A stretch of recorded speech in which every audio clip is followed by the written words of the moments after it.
صباح السكر. ان شاء الله النهارده هنعمل اكله اقتصاديه جدا وكل البيت هيحبها. يلا بينا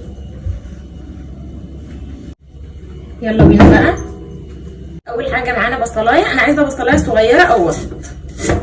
البصل انا عايزه البصل يكون مكعبات، مش عايزاه يكون مكعبات كبيره ولا مكعبات صغيره، يعني انا مش عايزاه مفروم في الكبه، انا عايزاه مكعبات احس بطعمه.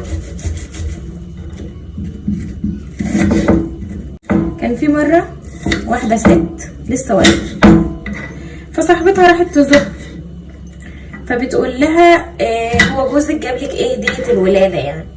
قامت قايله لها ما جابليش حاجه. قامت قايله لها ازاي يعني ما جابلكيش حاجه؟ قامت قايله لها والله ما جابليش حاجه، ما جابليش اي حاجه. قامت قايله لها لا ده انا جوزي جاب لي كذا والمفروض ان هو يجيب لك هديه ولا والكلام ده. طبعا شحنت الست على جوزها.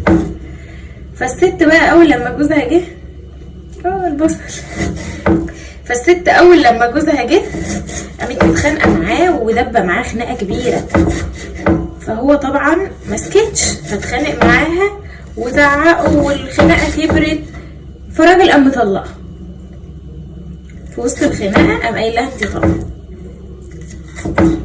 اقول لكم على حكايه تانية برضو. كان في مره شاب، فالشاب ده بيشتغل فبيقول له انت مرتبك كام؟ واحد صاحبه بيقول له انت مرتبك كام؟ قام قايل له انا مرتبي كذا. قام قايل له ازاي ده صاحب الشغل ده مش مقدرك، ده المفروض يبقى مرتبك كذا، ده ايه ده انت بتقدم شغل ببلاش كده فطبعا هو اتضايق، فقام رايح متخانق مع صاحب الشغل. فلما اتخانق مع صاحب الشغل فهو شد مع صاحب الشغل، فصاحب الشغل شد معاه، فطبعا انتهت بان هو رفضه من الشغل.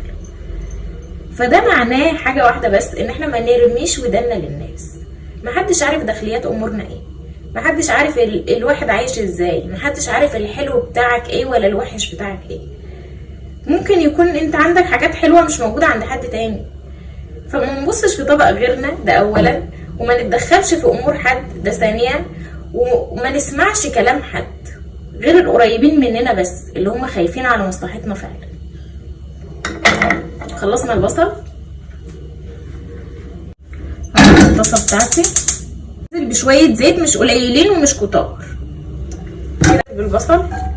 انا مش عايزه بصل كتير علشان كميه الفراخ اللي انا هحطها قليله. مش متخيلين احنا هنعمل الاكله دي بنص صدر فرخه بس. هتجيب الصدر اقسمه نصين والنص التاني هقطعه مكعبات او شرايح وهعمله بيه، وهتكفي العيله كلها كمان. خلاص البصل بتاعي ده